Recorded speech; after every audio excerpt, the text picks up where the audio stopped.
I want to share with you the difference between successful people and unsuccessful people.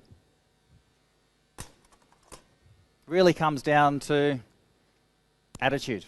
Attitude more than anything else. Unsuccessful people tend to lay a lot of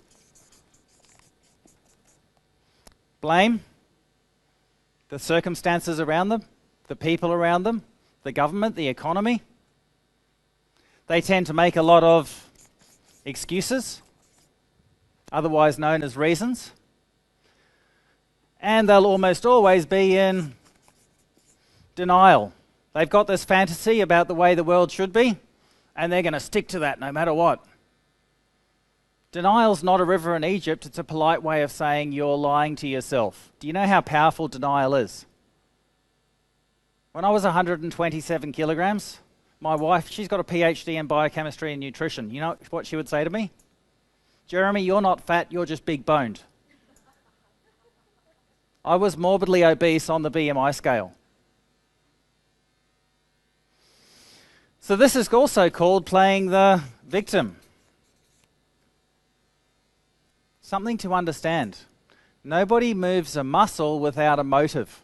What would someone's motive be for playing the victim?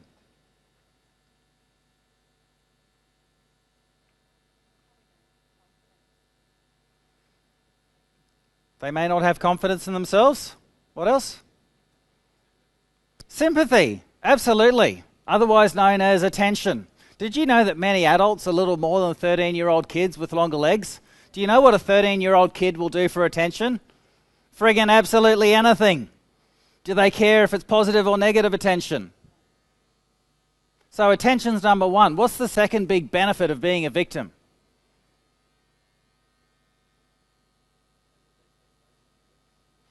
Which means that you don't have to do anything.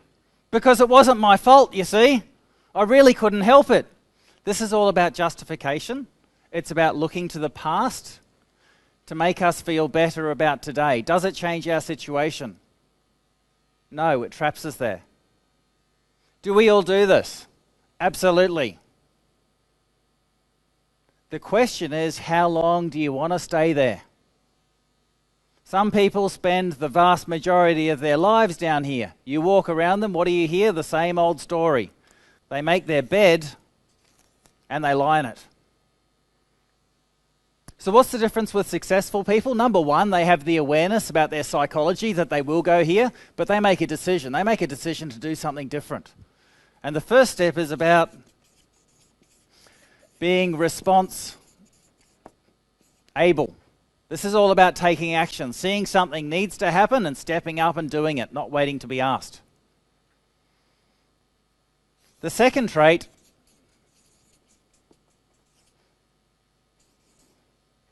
it's about taking ownership. A little bit like sailing in a boat. If you're clear on where you're at and where you're going, can you trim your sails to get from here to there as quickly as possible? Is there any use in having a temper tantrum that the wind isn't blowing from the right direction? No, the wind is the wind. The third trait of highly successful people is they are accountable. How does accountability drive performance? How does accountability drive performance? I already said this morning, people will do more for someone else than they will for themselves. Think about what happens if you do a bit of exercise yourself versus having a personal trainer drive you. Do you think you're going to push yourself that little bit further? So successful people have or to go up, paddle up the river with. Be times do equals have. If you want to be better, understand that this is a resourceful state. This is about being a victor versus a victim. And the more you master this, the better you work on being resilient in your thinking, the faster you can get to where you need to go. What happens if you build a whole team that's above the line that understands this, who call each other when they go below the line? What happens to the performance of that team? Absolutely goes to the next level.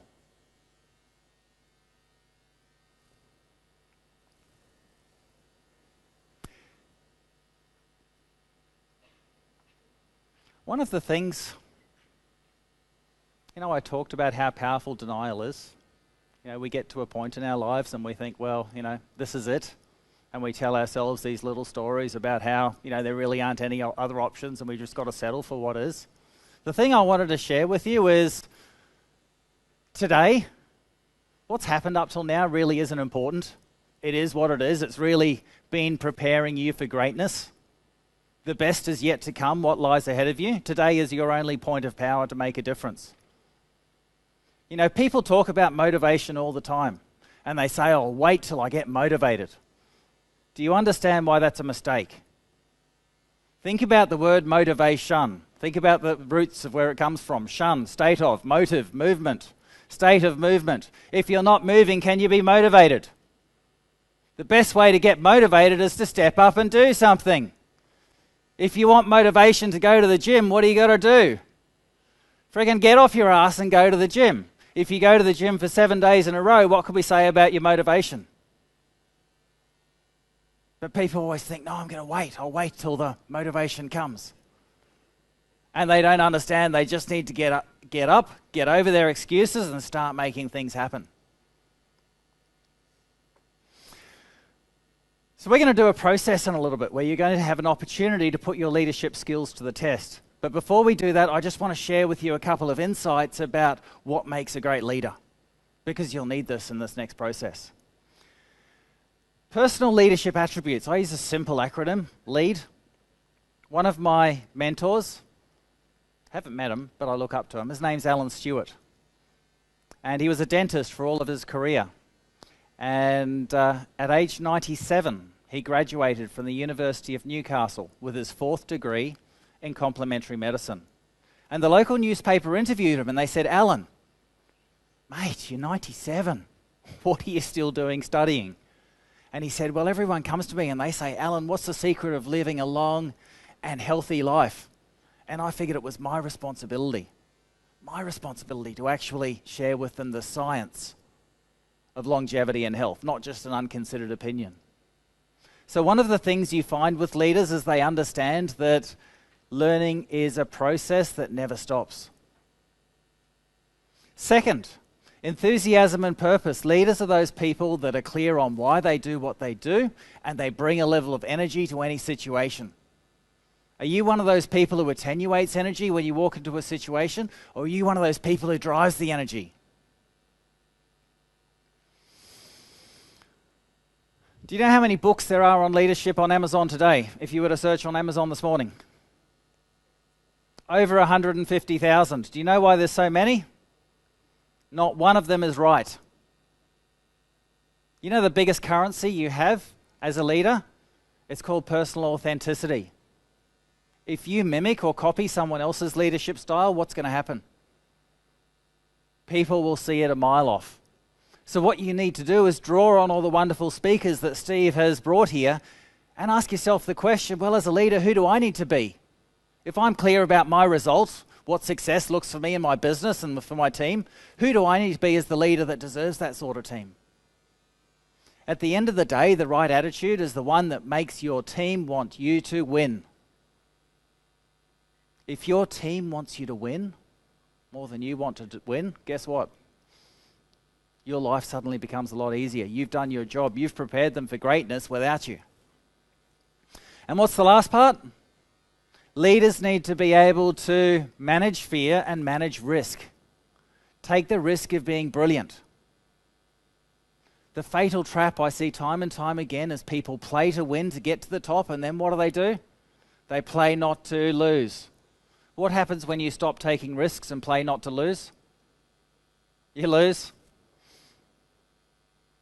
Got to be willing to push yourself out the comfort zone again and again and again and again. And over time, will you get a few arrows in the back as a leader? Is that a good thing or a bad thing? It's a great thing. You see, you can't have supporters without also having some critics. Are you there to make everyone happy as a leader? What are you there to do? You're there to help them be more successful. From time to time, does that involve giving them feedback for improvement? Stuff they may not want to hear because they're so far stuck in denial. And then they start saying, well, Jeremy's a bitch. He's not fair. Do you know what happens with any criticism that comes your way? You just need to say thank you. Thank you, I'm glad. The magical words to my ears are when my sons say, Dad, I hate you. And I say, thank you. I'm obviously doing my job as a parent. You see, kids don't need you to be their friend. They need you to be their parent. They can get their own friends. Being a parent sometimes involves having difficult conversations, right? Having your kids shoot daggers at you when you walk in the door, right? But are you doing it with the best outcome at heart? You see, one of the things to understand is that maximum evolution of a person occurs at the border of support and challenge. If you always support your staff, if you always support your kids, what are you going to do? You're going to keep them juvenile. They'll still be living at home when they're 40. Do you want that? So it's balancing support with challenge. The more you challenge your kids and your staff, the more they'll grow up. The more they'll take responsibility for their lives. When we get promoted into our first management role, hands up those of you who got training. You obviously worked at McDonald's. Do you know the miracle of McDonald's? You know, the world's most successful restaurant chain. Do you know the miracle? They can take a 15-year-old kid that can't keep their room tidy and they can teach them to produce a reasonably consistent hamburger. Now, that's a miracle. But one of the things that McDonald's has learned is about the power of systems and the power of training. And they have very, very good training to help prepare people for the roles they take on. Whereas many businesses in Australia, it's like, well, let's dump you in the deep end, you'll figure it out. So you've just got your first management role, you're responsible for a team, how do you influence them? What do you tend to rely on? In 1959, French and Raven did a study of the core sources of power that leaders have, and they came up with 5 of them. The first 2, legitimate power, which is about title or rank. Second, coercive, carrot or banana. No, carrot or banana. There we go, got fruit on the brain. Carrot or the stick. And this is called command and control style leadership. Used to be very common in the military. Is there a place in business or organizations today for command and control style leadership? Absolutely. If there's a fire in the building, if there's an urgent deadline, sometimes stuff just needs to happen. What happens, however, is many people don't know any other style. If you lead through command and control style leadership, what do you create in your team members? Sorry? Resistance? Well, they'll do it. If you threaten them with a big enough stick, do it or you're fired. What do you create? You create resentment. You can sometimes create malicious obedience, where they do what you say even when they know it's not going to work. But more importantly, you'll create a highly dependent team that always wait to be asked.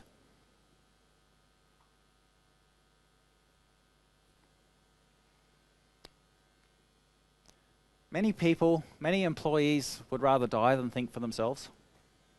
It's always easier to ask someone else. So what's our job as leaders? To create other leaders, to create teams and individuals that take responsibility and think for themselves. How do we do that? By not relying on these 2 sources of power. There's 3 others that are equally important. So the next one's referent, which is about charisma. It's about communication skills and influence. If people like you, do you have influence and power? Even if you may not have the title, absolutely. Expert power, which is about specific knowledge in a particular domain area. Or the last part is informational power. That's why you're here today and tomorrow. Your objective is to take as much of this information as you can, distill it down, organize it, and share it with the right people at the right time. That's what informational power is all about. So if you want to be the leader of your organization and have the title over time, where do you need to work? On those bottom 3. If you want to build an engaged team, if you're already the leader, those bottom 3, it's called collaborative leadership. You don't come with the answers, you come with the questions. Guys, I have observed that. This is a particular issue. What do you think we could do about this? The challenge with most leaders is they think that they know what the problem is.